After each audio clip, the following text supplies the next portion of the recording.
The sun hung low in the sky, bleeding orange into the dust of the dying land.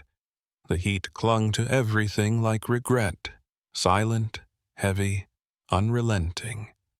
A soft breeze stirred the tall grass, but even the wind seemed cautious, whispering secrets and then disappearing. Dear listeners, before we move forward, please subscribe my channel to hit 1,000 figure. Josie Wales sat outside a rundown wooden shack, chewing on the end of a cigar, his eyes locked on the distant trail. He wasn't hiding. He never did. But he knew someone was coming, and in his world, that always meant one of two things: a man looking to kill, or a man looking to die. He was calm. Too calm. Inside the shack, a woman peeked out the window, clutching a worn cloth, her face lined with fear. She had heard the stories: the outlaw who rode through the war, who never missed a shot, whose heart had died with his family long ago. But Josie was more legend than man now. Then came the sound. Hooves. Steady, determined, and slow. A lone rider emerged at the top of the ridge, framed by the setting sun. Dust trailed behind him like a spirit. He wore black. His coat was long, dragging behind like a shadow. His hat tilted low, and his holster rested loose on his hip. A bounty hunter. He stopped 50 feet away, dismounted, and walked toward Josie without saying a word. Josie didn't flinch. His eyes followed him like a hawk studying prey. It didn't care to chase just yet. The bounty hunter finally spoke, his voice trying to carry weight but cracking ever so slightly. "I'm looking for Josie Wales."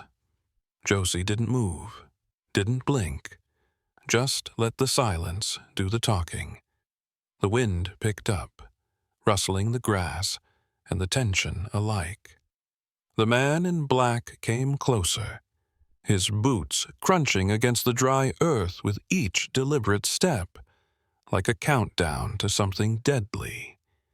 His coat fluttered slightly in the evening breeze, but his movements were stiff, controlled, like someone who had rehearsed this moment in his head too many times to count.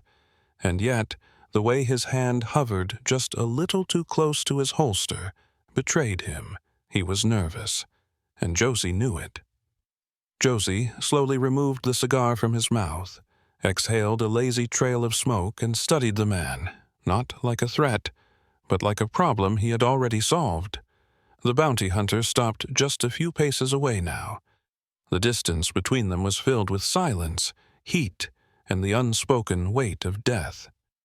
"I reckon you know who I am," the man said, trying to sound confident, but his voice trembled at the edges. Josie stood slowly, not abruptly, not threateningly, just deliberately.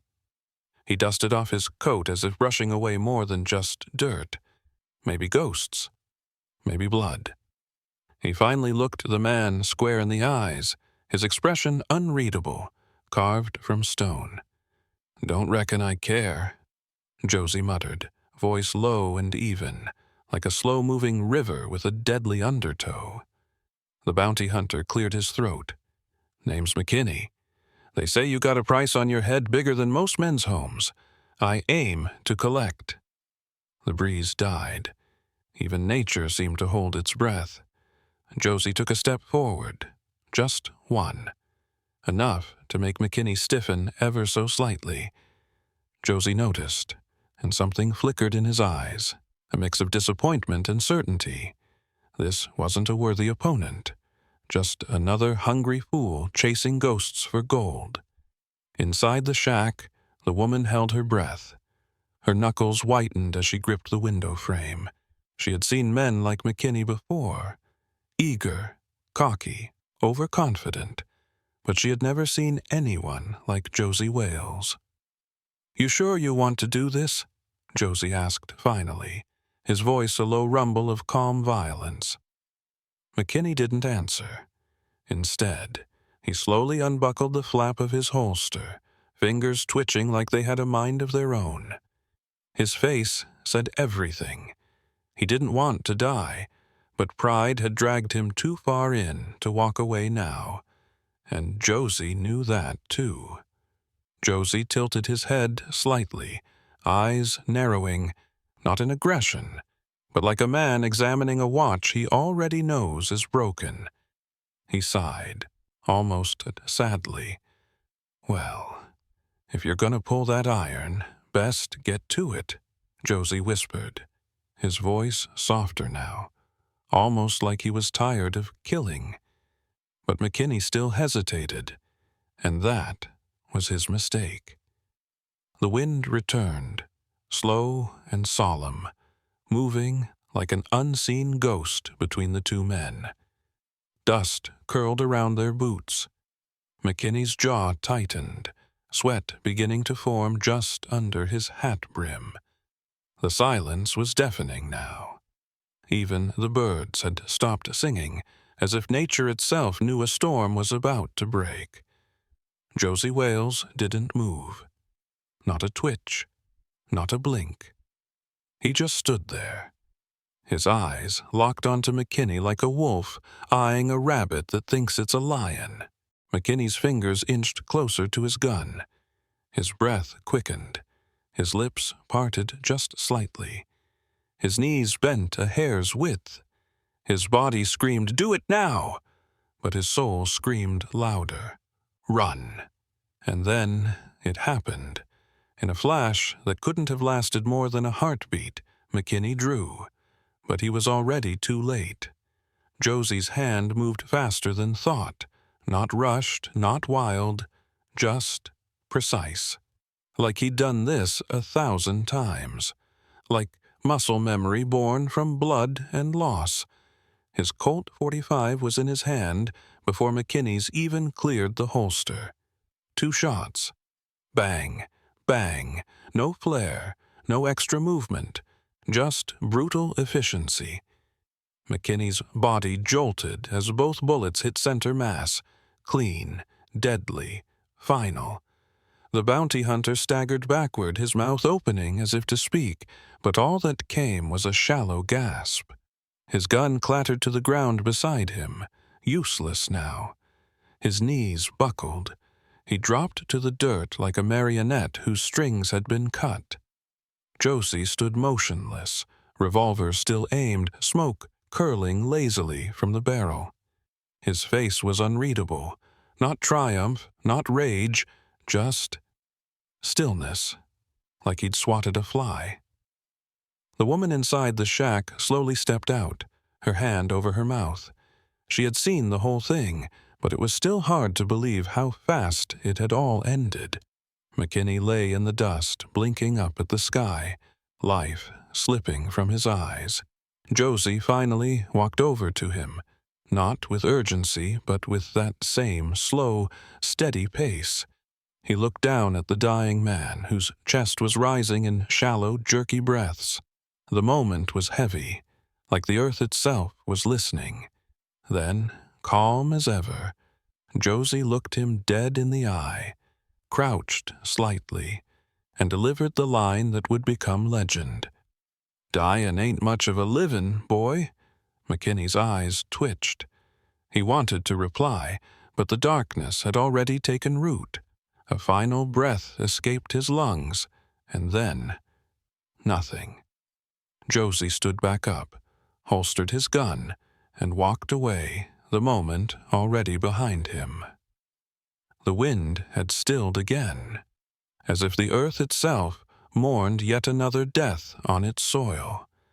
The air remained thick with the bitter scent of gunpowder, lingering like an accusation. The final shot had long since faded into silence, but its echo rang on, not in sound, but in the soul of the man who had pulled the trigger. Josie stood there for a long moment, motionless, his Colt .45 still warm in his hand. Smoke drifted lazily from the barrel, curling up into the golden dusk like a spirit released. His eyes, calm and unwavering, looked down at the body now crumpled at his feet. McKinney's eyes were still open, staring up at the sky, empty, confused, like they had expected something else. Maybe glory, maybe mercy, maybe a second chance. But what they got was the truth, that chasing death rarely leads to anything but it. Josie slowly holstered his revolver. There was no satisfaction in his movement, no pride in what he had done. He didn't swagger or spit or gloat. He simply turned, as if another part of the day had passed, like the sun moving west, inevitable and indifferent. From the shack behind him, the door creaked open. The woman who had been watching from the shadows stepped outside. Her eyes flickered between Josie and the body. Her hands trembled slightly, but her voice, when it came, was soft, almost reverent. "He came here to kill you," she said quietly, "and you gave him the chance to walk away." Josie said nothing at first. He pulled a small flask from his coat pocket, unscrewed the cap, and took a slow sip. The whiskey burned a little, less than the memories it tried to drown. Then finally, without turning to her, he muttered, "Man's got the right to make his own choices, but once he draws on me, he don't get another." His voice was low, tired, not with age, but with history, with years of loss, blood, and noise. And in that voice was the real weight of the scene, not just the gunfight, but everything that led up to it. You could hear the ghosts trailing him in every syllable. He glanced down again at McKinney, who lay still in the dirt, his hand still twitching slightly from reflex, not from life. "He died chasing a payday," Josie continued, his voice now more to himself than anyone else. "Ain't the worst way to go, but it sure as hell ain't the best." The woman looked at him, trying to read the man behind the legend. She had heard the stories, the blood, the battles, the rage, but standing there now, she didn't see a killer. She saw a man who had outlived too much, a man whose eyes had seen too many last breaths. Josie finally turned and looked her in the eye. "You know what the difference is between killing and surviving?" he asked. She shook her head slowly. He stepped closer, his voice soft but sharp, like a blade drawn slowly. "Surviving means you get to remember every face, every name, every goddamn scream. Killing, that's just what gets you there." She didn't respond. She couldn't. There was nothing to say. Josie looked to the west. The sun had started to dip behind the hills, casting the land in a warm, fading light. Long shadows crept across the ground like scars. He took one final look at McKinney, then to the horizon, and lit a new cigar. No celebration, no farewell. Just a man, still breathing, still walking, still carrying the weight of every man who'd drawn on him and lost. The sun was nearly gone now, bleeding orange and red across the frontier sky. Long after McKinney's last breath, long after the smoke had cleared and the dust had settled, Josie Wales stood in that fading light, like a monument carved from grit and grief. Not a hero, not a villain, just what was left. Some men leave behind statues, others leave behind legends. But Josie, he left behind words, simple, cold, unforgettable words. "Dyin' ain't much of a livin', boy." That line wasn't just a threat. It wasn't even just a warning. It was a truth, raw, heavy, and soaked in everything Josie had lived through. He had seen death in all its forms, quick, cruel, honorable, pointless. He had buried friends, lovers, enemies, and he never made a show of it, because he knew something that most men never learn until it's too late, that killing isn't the hard part. Living after it is. When McKinney came for him, gun in hand, hunger in his eyes, he was chasing a twisted version of purpose. A payday, a reputation. He thought that dying, as long as it came with a fight, might just be worth something. But Josie had already lived that life. He knew better. Dyin' ain't much of a livin' wasn't said with hate. It wasn't even said with anger. It was said with pity, the kind of pity a man carries when he sees himself in a younger, more reckless version of someone else.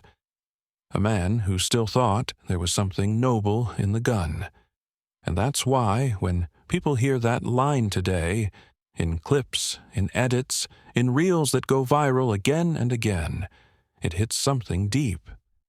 Because the world may have changed, but that truth hasn't. Too many people still chase death like it's glory. Too many people still think being feared means being respected. Too many people still haven't figured out that staying alive, with your soul intact, is the real hard part. Josie knew. He wasn't trying to be wise. He didn't think of himself as poetic. He just spoke what pain had carved into him. And the world listened. As the screen fades in modern-day tributes, fan edits, and online reactions, that line continues to echo, generation after generation. It's more than a movie quote. It's a mirror. And sometimes, the man staring back at us looks a lot like Josie Wales,